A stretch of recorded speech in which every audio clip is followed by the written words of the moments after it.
Okay, good morning everyone. Pwede mo bang tingnan yung katabi mo, sabi mo sa kanya, kumusta ka? Okay. Okay. I hope you get to ask, again, mamaya po we're gonna ask one question para makilala mo siya. Anyway, my name is JR. I'm your lead pastor here in our 11 a.m. service. Welcome to the third week of our series entitled Unstoppable. Okay? Sabi mo sa katabi mo, Unstoppable. Alright, one way or another, baka unstoppable yung katabi mo. Saan siya unstoppable? Unstoppable in talking pag galit na. May ganun ba? Unstoppable pag nasa buffet na. Unstoppable pagdating sa sweets. Sino ito? Unstoppable pagdating sa sweets. Yung iba, medyo konti lang. Unstoppable pagdating sa lechon kawale. Lord, I repent.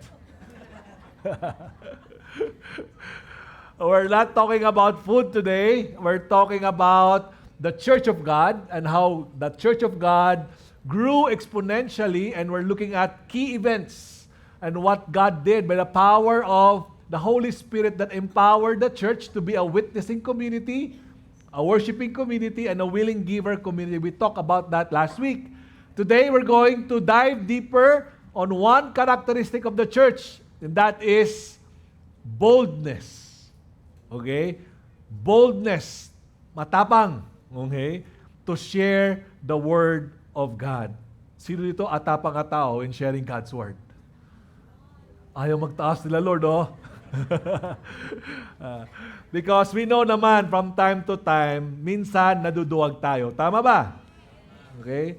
I can relate with you. Naduduwag din po ako, kahit pastor po. Naduduwag po, na-intimidate din po. So, before we read God's Word, I would like everyone to please stand up again. And today, we're going to continue to worship God by introducing yourself to one person na hindi mo masyadong kilala, and then share this, okay? Share what stops you or hinders you from proclaiming Jesus to others. Alright? Go ahead. Alright? Tao rin naman po kakausapin nyo, di ba? Ngayon na po, exercise po natin yung boldness natin. Hanap po kayo ng makilala. Remain standing. Hindi na po kailangan mahaba. Just share quickly. You know what? I would like to commend you because this is what church is. We all are participating. We're not just spectating. Okay? We are not spectators. We are participators, and this is the church. All right. Siguro iniisip ko, one thing that would stop you would be, Pastor, hindi ko kasi, pag wala ako sa mood, mag-share. May ganun ba? Pag wala sa mood, wala.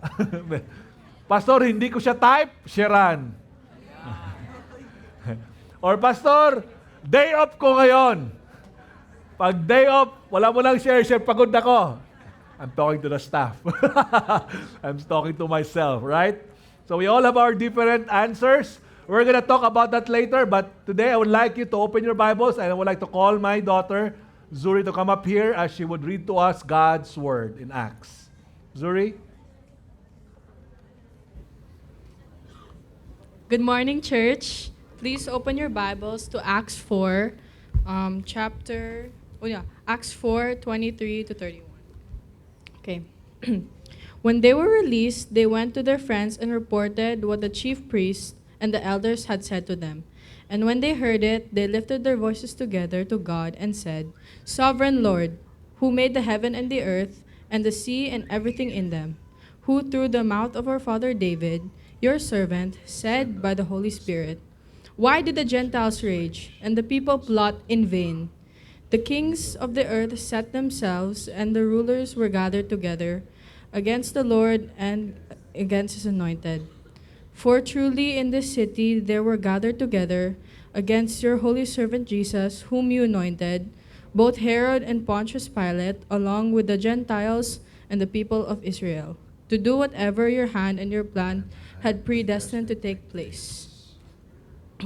And now, Lord, look upon their threats and grant your servants to continue to speak your word with all boldness, while you stretch out your hand and signs and wonders are performed through the name of your holy servant Jesus. And when they had prayed, the place in which they were gathered together was shaken, and they were all filled with the Holy Spirit and continued to speak the word of God with boldness. Let's pray. Dear Lord, thank you for today. Thank you that you gave us your word today. Please bless my dad as he preaches the word, and also bless our hearts to listen to his word. I pray that all of us will be filled with the Holy Spirit today, and let it surround this place. In Jesus' name, amen. Amen, amen. All right, before you take your seat, just give a high five to somebody. Just touch base lang, connect lang. Okay. You can take your seat. All right, I'm just curious because all of us are very well aware of what's happening in our nation when it comes to the flood control scam, right? Sino lang dito in the first few weeks of that investigation last year, you were on your phones watching what's happening? You were on your phones looking at updates about the scam. You got emotional watching those roller whatever. That's investigation that's happening. For sure, it's diba? Parang pag tininan mo yon, there were witnesses there that were intimidated, questioned by these senators. It's like senatorial tama ba? Diba? Investigation with the senators, and these high and mighty and powerful people were investigating them to be able to know what's the truth. You know, we're looking at the context of that verse. Kung ano yung binasa natin with the verses that we just read. Si Peter po at saka si John, they were arrested. Okay? They were arrested. And as they were arrested, they experienced the same what happened to those witnesses sa flood control scam. They were in front of people who are high and mighty, rulers, elders, high priests who were investigating what they did. Okay? They were investigating what they did, intimidating them. Tinatakot sila, in-intimidate sila ng mga high priests at mga rulers, mga eksperto, mga aral. Can you imagine kung ikaw Kristiyano ka, di ba? Ordinaryo kang Kristiyano tapos may nangyaring maganda. Instead na i-celebrate, inimbestigahan ka pa. Naging masama ka pa, di ba? Can you imagine with me? So they were there. Kaharap nila yung mga yan. Itong mga elders na to. And what's the issue? The issue was not about corruption. The issue was healing and proclamation of the name of Jesus there that happened. Isang 40 years na hindi makalakad na pagaling. It was an impossible miracle, but it happened because of the power of God. Now they were being investigated. The issue is not flood control. The issue is faith control. Okay? Faith control. Because why? Two high priests there, Annas and Caiaphas, were there to inimbestigahan si Peter at saka si John. Si Annas at saka si Caiaphas po are the same people who investigated Jesus. They were the ones who desired and successfully plotted the death of Jesus. So yung plot nila na patayin si Jesus to the hands of the Roman government, nagtagumpay si Annas at saka si Caiaphas. Same people ito na nag-examine kay Peter at saka kay John. And they successfully put Jesus to death.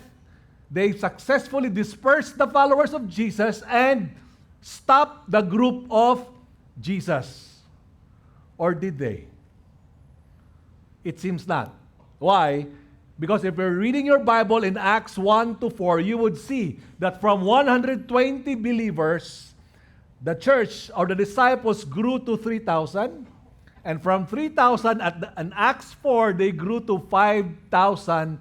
Mga lalaki pa lang yon. Not counting the women and even the youth.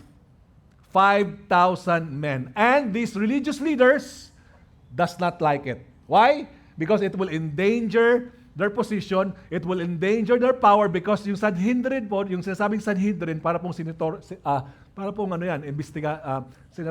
tawag dito? Investigation.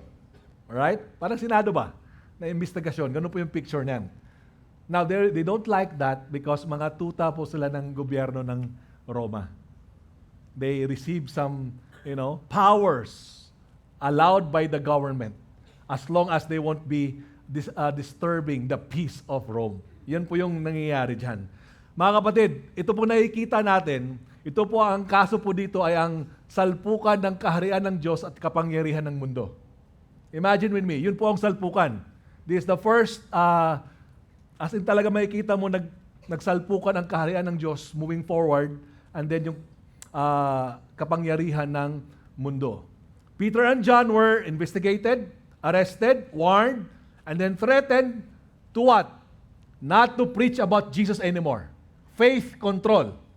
Okay? Don't preach about Jesus anymore. Does that happen to you in your maybe family, community? Nung nalaman Kristiyano ka, shh! Don't share that to our company, okay? Don't share that to your classmates, okay? Don't share that to the school. Parang ganun yung nangyari sa kanila. Now, instead of shrinking back, the leaders were astonished because of their boldness. Boldness. If we were to define this word, it means confidence, leaving a witness that something deserves to be remembered or taken seriously. There's freedom in speaking or unreservedness in hindi mo ako mapipigilan, I will share the gospel. Ganon. Ang tindi. Kumbaga, if they were going to rate the church at that time, 1 to 10 as the highest, 10 sila, 10 out of 10. How amazing, right? Even amidst situation, challenges. Yesterday po, the ministry, together with the serve team heads, may mga serve ministries po tayo dito, iba-ibang mga ministries, ushering, music, and all of that, together with the discipleship community heads, may mga business community po tayo, seniors community. We had a ministry team retreat here, together with Pastor Edgar Gore and Jen Gore. And one of the lessons we learned in the afternoon is how to unlearn our fears. Sinasabi niya that fears actually growing up, we actually learn fears. May mga learned fears po tayo growing up. Natutunan natin because we grow in this broken world.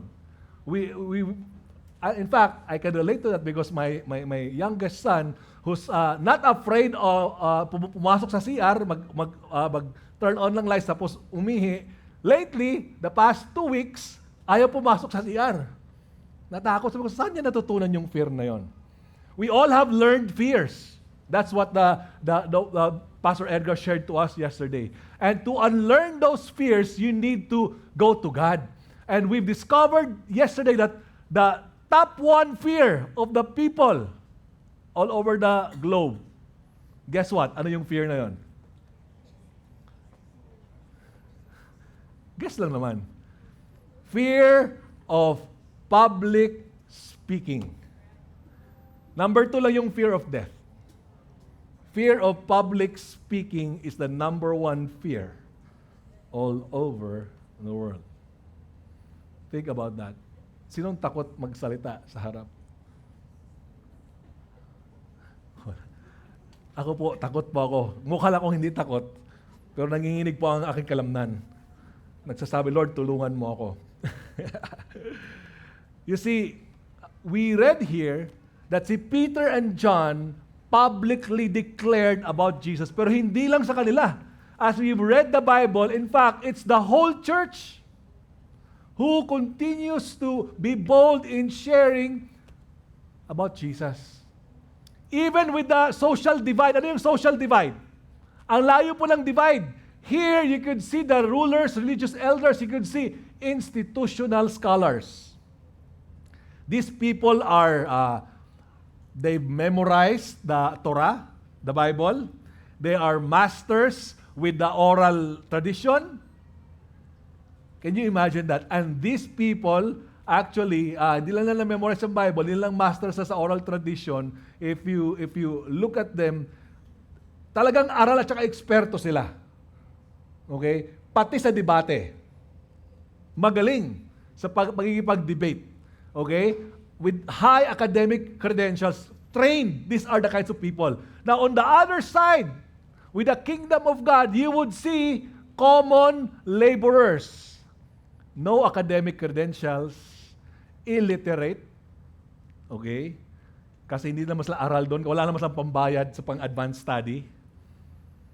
And they are ordinary citizen, private citizen, pribadong citizen compared to public official.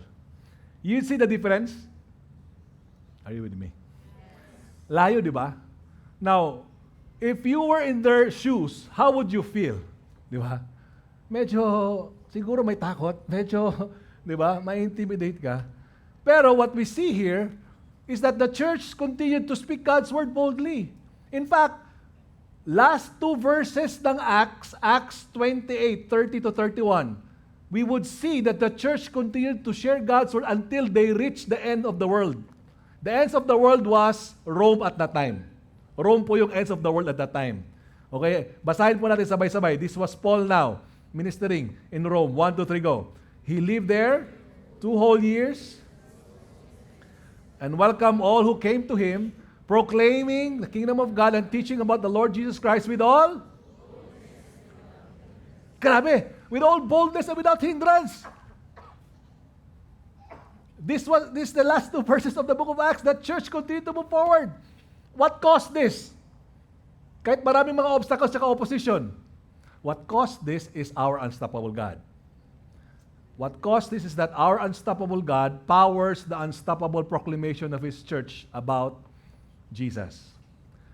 Spirit-filled boldness outweighed academic credentials. Their spirit-filled boldness outweighed the academic credentials. That's not to say na, excuse na, tingnan mo, sinabi ni Pastor, wag na mag-aral kasi Holy Spirit. No. Kaka-mention nga lang natin yung mentoring group, Every Nation Seminary, papadala natin si Pastor Fidel this May. Importante mag-aral, pero at the end of the day, spirit-filled boldness outweighs academic credentials. Sometimes we are stopped because wala tayong academic credentials. Alright? Now, mapa-leadership pa yan ni Apostle Peter or Apostle Paul. Alam natin si Apostle Paul is aral. Apostle Paul, aral po si Apostle Paul. Kumbaga, if we would look at him today, nakatapos siya ng 2 PhD. Ganun lang naman si Apostle Paul. Pero even Apostle Paul will not rely on his own strength. He would rely on the power of the Holy Spirit. They would preach with the power of the Holy Spirit. Alam niyo ba na marami nang napahintong mga movements sa panahon nila? Marami na po napahintong mga movements. Si Gamaliel would talk about it. Can you flash it in the next screen, please? Gamaliel would talk about this guy named Theodas. Sabi niya, some time ago, there was that fellow Theodas who pretended to be someone great. About 400 others joined him. Pero nangyari kay Theodas? Not Thodas. Not Thodas si Theodas. Okay, but he was killed. And the whole movement came to... So marami na pong umalsa sa gobyerno at that time. Hindi lang po kay Theodas, meron din si Judas. Go to the next verse, please. Next. Verse 37 says, after him, at the time of the census, there was this Judas of Galilee. He got people to follow him, but he was killed too. And all his followers were scattered. Napahinto sila, itong mga movements na ito. But what makes the church movement unstoppable? What makes the church movement unstoppable is that because this is not initiated by man. Church is initiated by God. Idea po ni God ang simbahan. Alright? No opposition, no matter how powerful, can stop God's mission. Even the powerful and religious leaders understand this. Verse 38-39 says, talking about the church, sabi ni Gamaliel sa mga taong opposing them, the religious leaders, if their purpose or activity is of human origin, it will fail. But if it is from God, anong sabi dyan? If it is from God, you will not be able to stop these men. You will only find yourselves fighting against God. Mga kapatid, today po, pinapalalahanan tayo ng Diyos dahil ang simbahan ay idea ni God.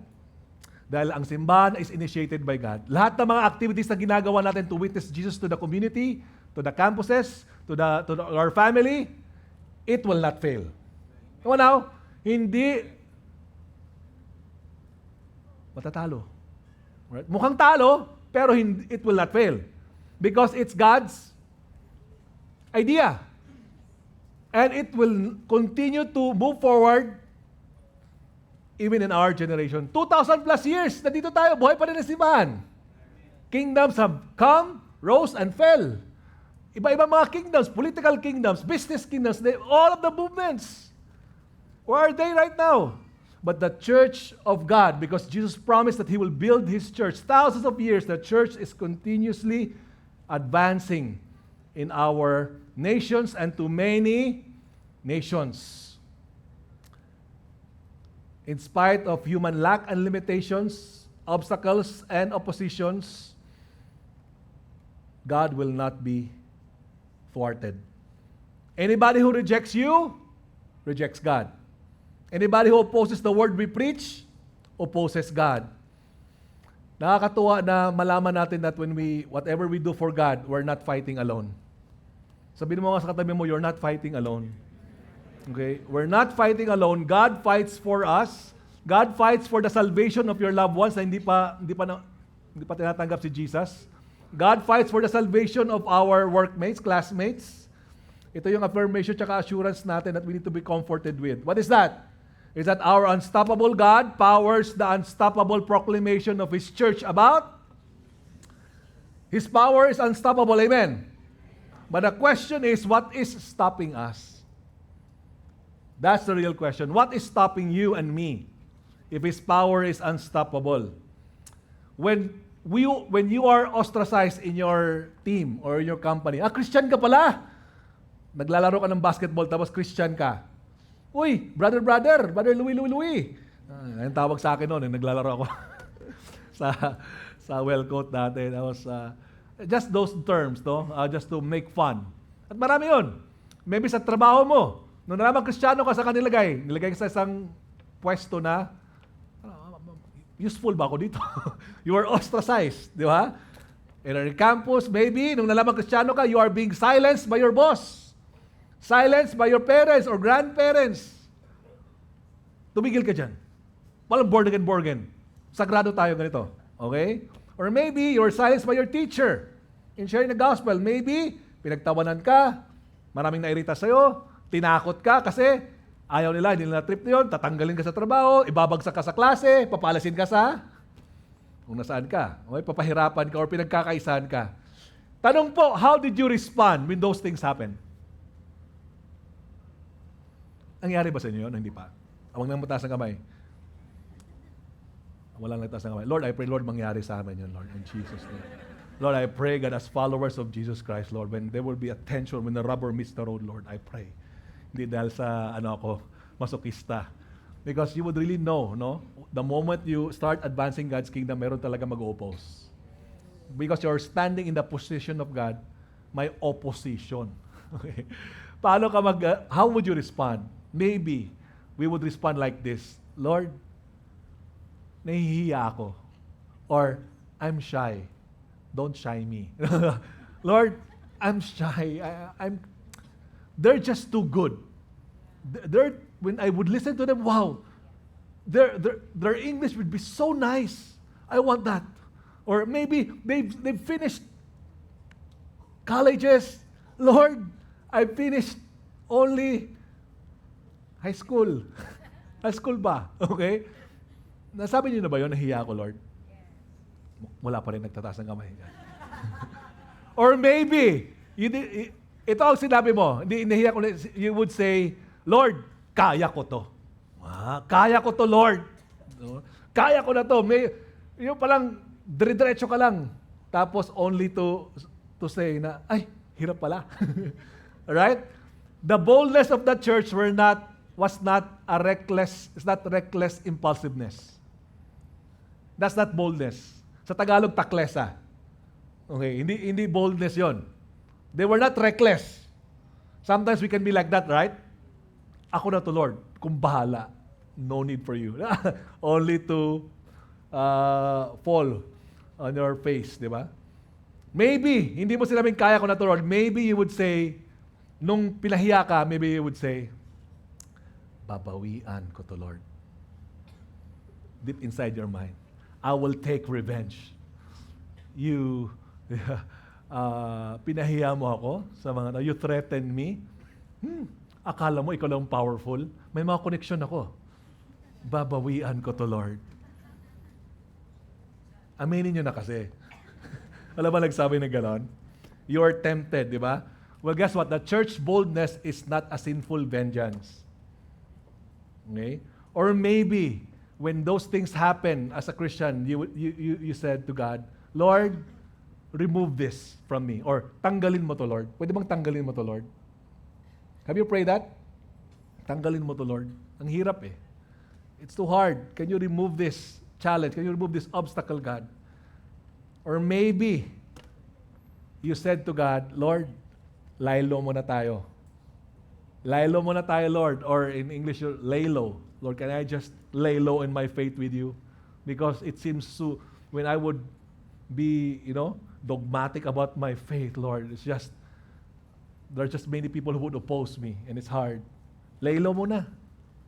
Or maybe, because things got too hard for you as a Christian, tough, because we live in a broken world, problems here and there, you said to God, Lord, I'm giving up. Ayoko na, Lord. Ayoko na, Lord.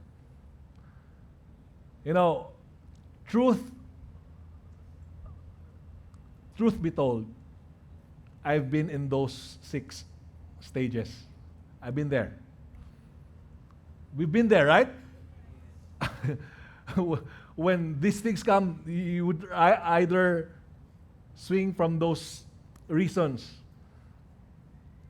Kasi mahirap siya. It's hard. But when you look at that, the church continued. They did not give up. They gave themselves to God. Now, I want to be honest with you because this is really tough for us. We live in a broken world. We have many things to do. We have problems here and there. Diba? Lord, sharing the gospel, God, my hands are full with already taking care of my eldest, diba? Or taking care of my 2 children. And then I have to think about tuition fees. I have to think about this one, that. I have to think about my wife. I have to think about my husband. I have to think about what we're going to eat tomorrow. And there's just many things on my plate. And I'm going to share the gospel. These are things that we navigate through life daily. Yet, if we would look at it, and we talked about it last week, right? That the church had a lot of things against them. They had external opposition against them. People were killed. Christians were killed. And there are also internal issues that's happening in the church. There's lying, manipulation. I've said about that last week. But they continued to give themselves to the Lord, and the church continued to preach the gospel boldly. That tells us that it's the unstoppable power of God that fueled the unstoppable proclamation of His church about Jesus. Alam nyo, the church did not just preach boldly one time. They did not just preach about Jesus few times. But they continued to speak the word of God with boldness. Say that word, we say continue. They continued to preach the word of God with boldness. It's not just a one-time thing. Di ba? Parang, I can remember last year or years ago, I was bold. Thank you, God. But it's again and again. Alright? With different scenarios in their lives, they continue to preach the gospel boldly. My question is, how were the church able to tap on the power of God? Paano nila ginawa yun? Kasi they're just like us. Same, ordinary people. That's all of us. How are they able to tap on the power of God? Well, allow me to share this quickly. Hopefully, 4 po to. Okay? The continuous boldness to proclaim God's word is, number 1, it's born out of a personal relationship with God. Can you read this with me? Acts 4:13. 1, 2, 3, go. Now,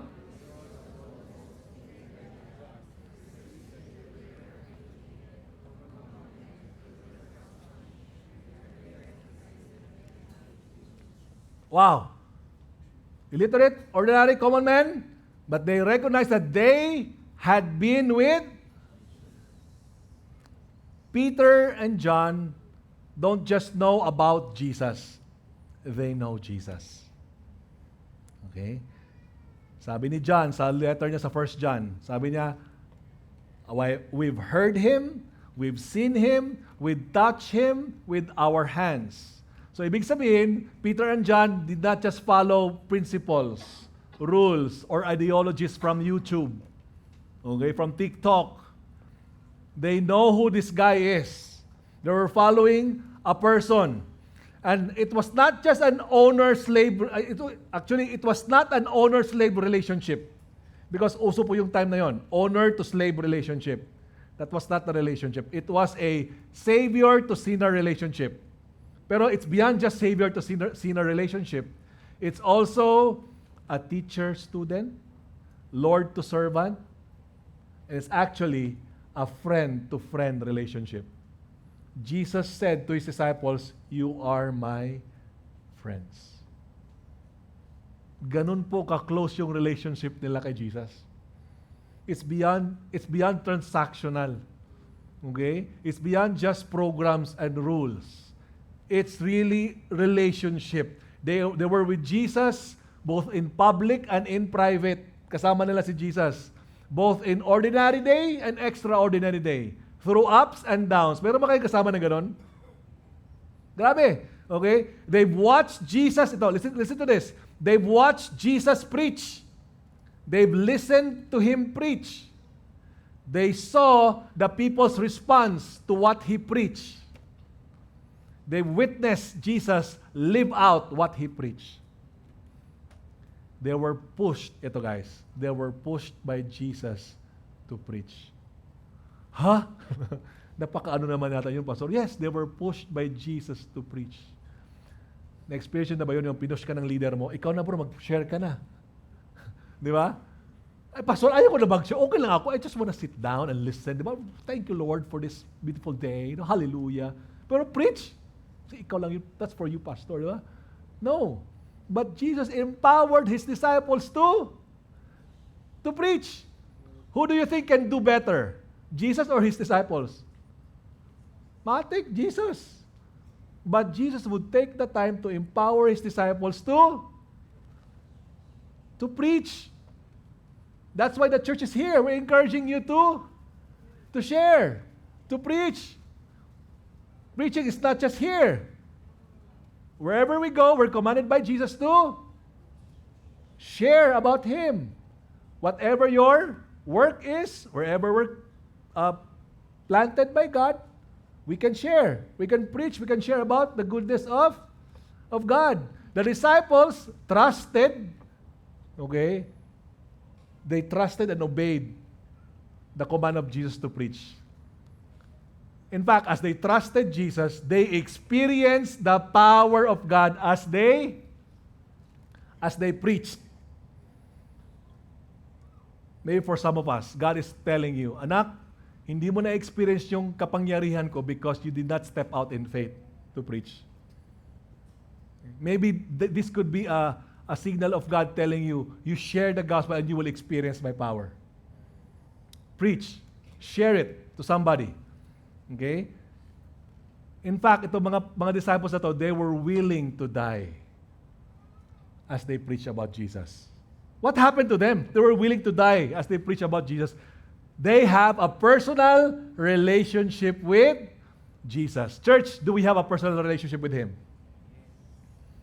Sino sigaw ng yes? Pasigaw po ako. Sino po may personal relationship kay Jesus? Come on. Yes. Alright. Yes. Now, if we said yes, Apostle John, okay, the same person who was arrested, wrote this. Sabi niya, in 1 John 1:3, we proclaim to you what we ourselves have actually seen and heard so that you may have fellowship with. So, ibig sabihin, our personal relationship with Jesus will lead to a public declaration about Jesus. And as we declare about Jesus, we're actually inviting people to have a relationship with Jesus as well. Sinasabi ni Apostle John, may fellowship kami ni Jesus, may relationship kami. I'm sharing it to you para kasama ka namin. To have fellowship with us, with Jesus. Yun yung sinasabi niya. Alright? Pastor, si John naman, nakita naman niya si Jesus talaga, yung talagang katawan niya, di ba? Ako, hindi ko nakikita yan, Pastor, Hindi ko naman nakikita si Jesus today. We all have those reasons, right? Jesus said to Thomas, this is what Jesus said to Thomas. Blessed are they who did not see and yet believe. Blessed are they who did not see and yet believe. That word blessed or makarios means it's a joy that springs from a relationship with Jesus. Okay? Blessed, a joy that springs from a relationship with Jesus. I would like you to recall or remember the first time talaga na-encounter mo yung pagmamahal ni Jesus tapos you accepted Jesus your Lord and Savior. Did you experience that joy? Hindi pwede nyo. Did you experience that joy? Na parang hindi mo ma-explain? Experience nyo na ba yun? There was such a joy in your heart that it created such hunger that you would want to read the Bible. Di ba? From Genesis up to the maps. Ano gusto mo tingnan? Kasi ano to? There's just hunger. Ako lang ba yun? Oh, na-experience nyo yun. Right? This intense joy na, you know what? That's not manufactured by man. That's a witness of God to your soul that He is alive. That's the power of God. That's the power of God. It was not the pastor hyping you up. Di ba? Magpapalagay ng mga ashes, ano ba tawag nun? Yung mga smoke, something, boom, di ba? Receive. Hindi ganun eh. You experienced it in your heart, right? The joy that comes from God. Apostle Peter would affirm that. Ito sinasabi ni Apostle Peter sa 1 Peter 1:8-9. Pabasa nga po. 1, 2, 3, go. You love Him.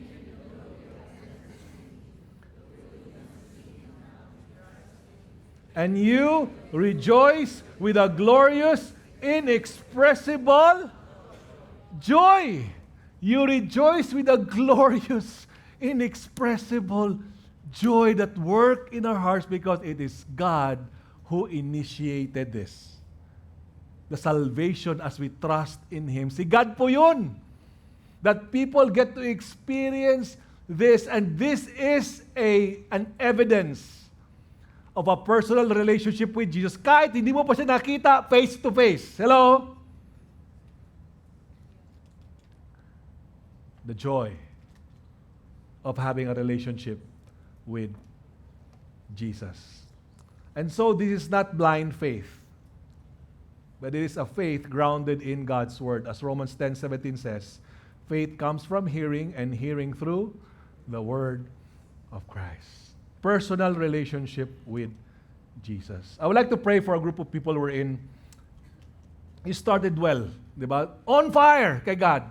And then lately, seems like nanglalamig ka in your relationship with God. With heads bowed down, I would like to pray for those group of people right now. If you've experienced that because of just living in this broken world, or maybe for some, you've lived a life of sin, and when you include sin in your relationship with God, nanglalamig ka talaga. Or maybe for some, you've given up meeting with your fellow small group. You've given up meeting with somebody who would speak God's word to you. Kaya ngayon, nanlalamig ka rin. I will not call you to raise up your hands, but I would like to pray for you. God, I pray that you would refresh your people who have accepted you as their personal Lord and Savior. Jesus, minister to their hearts right now. I pray that you would speak to them, whisper to them, oh God, what you want to tell them. Why are they experiencing such? And if they are going through valleys in their life, because marami lang mga pains and losses and hardships that seems like, Lord, madaling mag-give up, God, and they are in that position right now. I pray for strength in Jesus' name. I ask that you will empower them, Holy Spirit, that you will be the one to, oh God, to fill them up. Fill them up right now. Their minds and their hearts, fill them up in the name of Jesus. And if there are a group of people here, oh God, who are, living a life of sin, they know it. They know that they've compromised. And you're telling them, son, daughter, the reason why you're cold in your relationship with me is because you're living in sin. Lord, I pray for the grace to repent, to say sorry and ask for forgiveness, and to turn away from that sin. I pray, God, that there will be no hard hearts, Lord. There will be no hard hearts, but rather strengthened hearts, rather. I pray, God, that the hearts will be strengthened, not hardened by rebellion. Listen to God now. God is speaking to you. Allow God to tell you. Do not let your hearts be hardened. Respond. Say yes to Jesus, yes to God, and say, Lord, I want to walk with you again. Help me, help me. In Jesus' name. Amen. Amen. Well, that's just my first point. Continuous boldness to proclaim God's word is born out of a personal relationship with God. It's also, second, backed up by praying to God. Verse 24 says, and when they heard it, they lifted their voice together to God. And what's their prayer? Lord, look upon the threats and grant to your servants to continue to speak your word with all boldness while you stretch your hand to heal. And signs and wonders are performed through the name of your servant, Jesus Christ. Pwede naman silang huminto eh. Marami namang mga pwedeng reasons to say, Lord, I am gonna stop. But they prayed to God not to remove the threats. They prayed to God for boldness. Yun ang prayer nila. Tindi. They prayed for boldness to share God's word. They also prayed for God's supernatural help. How many of you can attest that prayers have helped you? That the prayers have helped you be strong and courageous in your walk with God. You know, I've been witnessing testimonies as a pastor, counseling, talking to people. Allow me to share some of them, all right? Through prayers, we get to see a student with financial challenges graduate and became a testimony to others. Through prayers. Through prayers, we get to see a married couple who almost separated, but now discipling another couple. Palapakan mo si God, yeah. Through prayers, we get to see a senior citizen with maintenance going to the campus to disciple student. To be part, all right? With prayers, we get to see ordinary employees open door in the company, even to get to pray for his employer. Through prayers, we get to see a single mother raise her children well in the Lord. Through prayers, we get to see an ex-prisoner, drug addict, serve God. That's not, I know this guy. Through prayers, a low-wage earner, napatapos ang anak sa pag-aaral. Through prayers, public school teacher who helped her students know Jesus. Through prayers, a former Satanist now leads his family.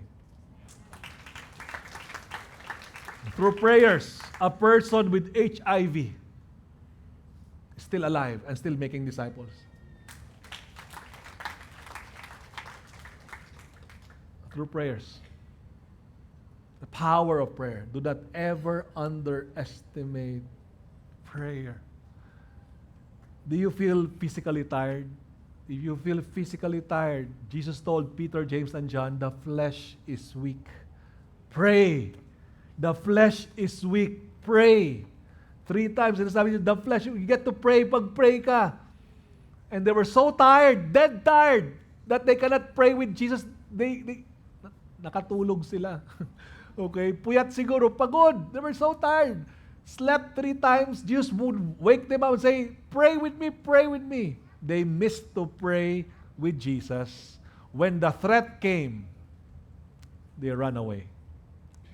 They ran away. They turned their backs on Jesus. Mga kapatid, God is telling you to pray so that you can continue to stick it out with Him. And He will give you the power. Amen. He will give you the courage. At times when you feel so weak, Lord, I'm so tired, Lord. My Monday to Saturday, Lord, I'm working. Tapos church na naman, Lord. Pwede bang itulog ko na lang? Right? Give me the strength, O God, to serve. Give me the strength, Lord, to go to church. Give me the strength, O God, to attend small groups. These are hard things, right? Challenging things. Pray. Pray. Continue to pray. Are your loved ones sick? Or ikaw ba, are you sick? James said that we need to pray or we need to be prayed over. James said that the prayer of a righteous person is powerful and effective. Look at the person seated beside you. If that's a Christian, sabi mo sa kanya, your prayers are powerful and effective. Come on now.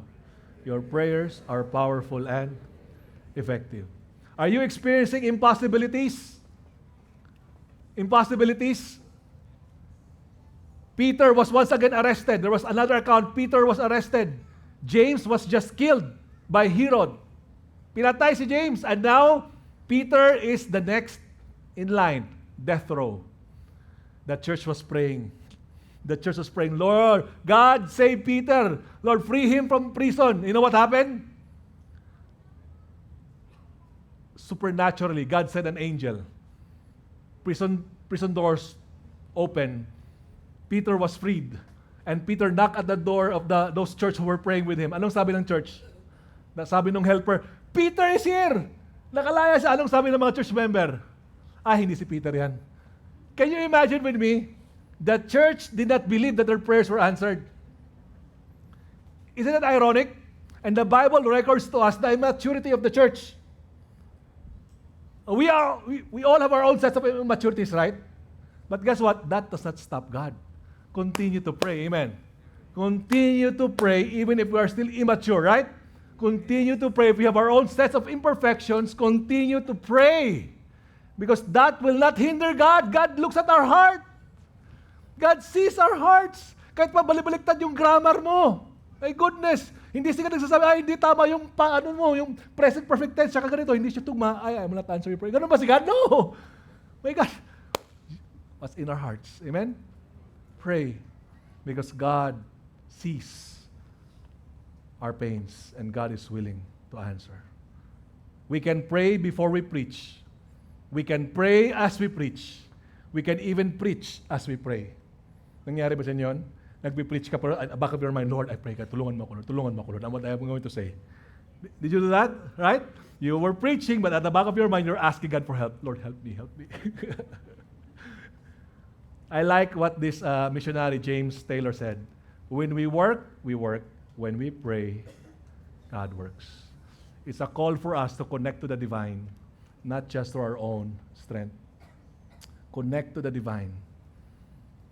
Pray to God. Amen? Continuous boldness.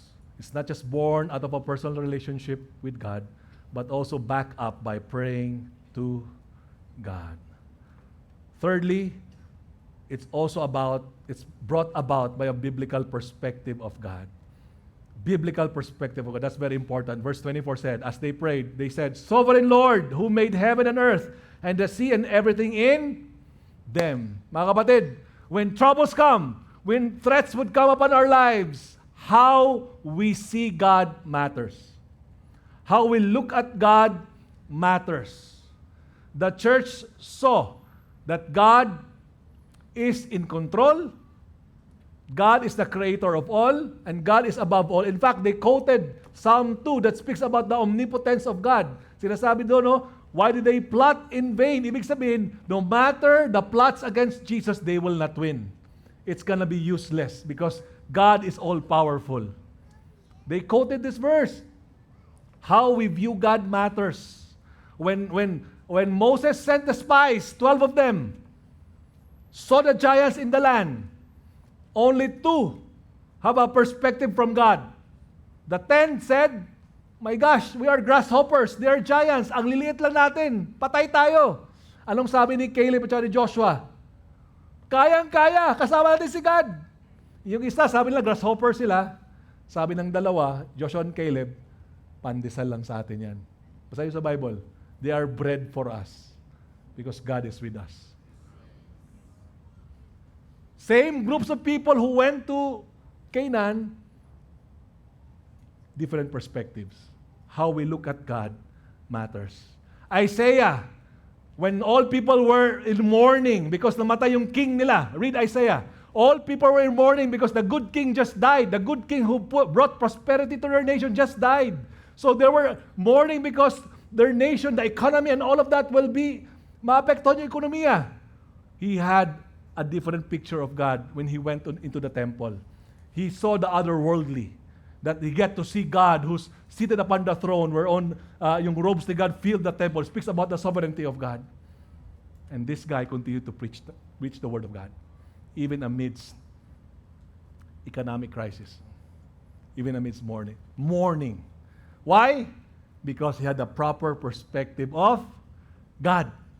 Proper perspective of God. When Jesus was empowering his disciples, sabi ni Jesus, okay, here's the harvest. I would like you to know that God is the Lord of the harvest. Ibig sabihin, hindi pa save yan, but God is the Lord of this harvest. So what Jesus told them is to pray to the Lord of the harvest. But on the other hand, He's not just the Lord of the harvest, He's also the Lord of the laborers. Because same people that Jesus called to pray is the same people that Jesus called to go. You pray for them, but you also go. You go. Like a laborer. And when they went and they were empowered, they said to Jesus, Lord, ito yung nangyari. They were celebratory. But I would like to emphasize what is written here as they prayed. The third thing that Jesus taught His disciples was that He's not just the Lord of the harvest, He's not just the Lord of the laborers, He's the Lord of heaven and earth. He's the Lord of heaven and earth. Listen to this. This is what Jesus said. Can you read this with me? In verse 21 of Luke 10. At the same time, Jesus was filled with the joy of the Holy Spirit, and He said, O Father, Lord of heaven and earth, thank You for hiding these things from those who think themselves wise and clever, and for revealing them to... Mga kapatid, God is not looking for a giant kind of faith. God is looking for a childlike kind of faith. That's what He is looking. When we are tempted to say, Lord, hindi naman kasing laki ng faith ko. Lord, ang liit lang naman ng faith ko. Is your faith childlike? Because the unstoppable power of God powers the unstoppable proclamation of His Word.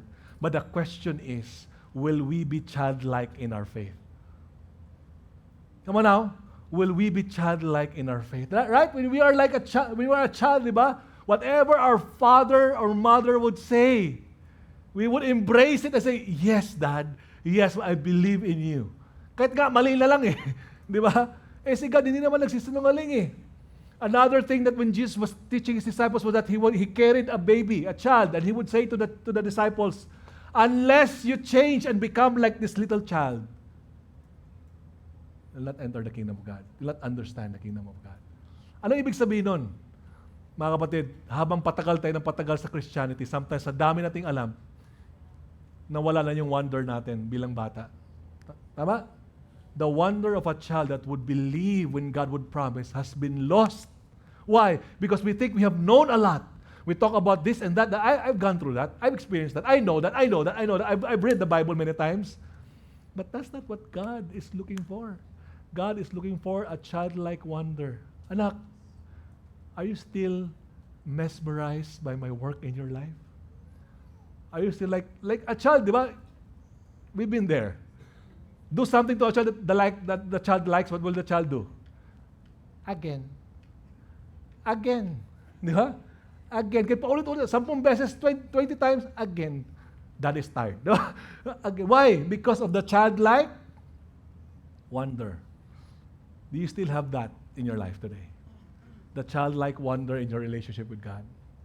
Is it still there? That you would like to pause and say, God, thank you. Thank you for saving me. I was lost, but now I am found. I was blind, but now I see. Thank you for your grace. Thank you for your love. Our unstoppable God powers the unstoppable proclamation of His church about Jesus. I'm going to stop there. I'm going to ask the music team to come up here right now. I would like all of us to please stand up. I'd like to minister to us today. You know, the church continued with great power to preach God's word boldly. And together with the preaching came the signs and wonders, the miracles.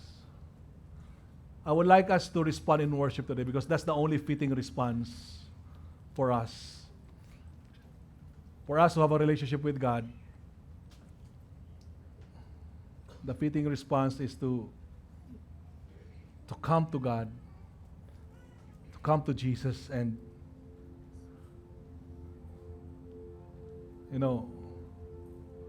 thank Him that He includes us in His plan. The plan of God is not just to save us. The plan of God is to save people through us. It must not stop with us. The miracle must not stop with us, church. The miracle must not stop with us. God is reminding us today, my salvation is not for your taking only. It is also for your talking. You talk to other people about me, and I will move. And it's been so hard maybe for some of you. But as we sing this song in worship, allow God to bring restoration and comfort to your soul. Allow God to minister to you. Lord, as we worship you, let there be comfort. Let there be restoration of our soul. For those who have experienced traumas, hurts in following you, O God. For those who have experienced being ostracized, being rejected, and all of the pains that go along with following you, the call for us is to take up our cross daily and follow you, God. And it's painful. And I pray, Lord, that you will bring restoration upon our soul and comfort us. Strengthen our hearts today. In Jesus' name.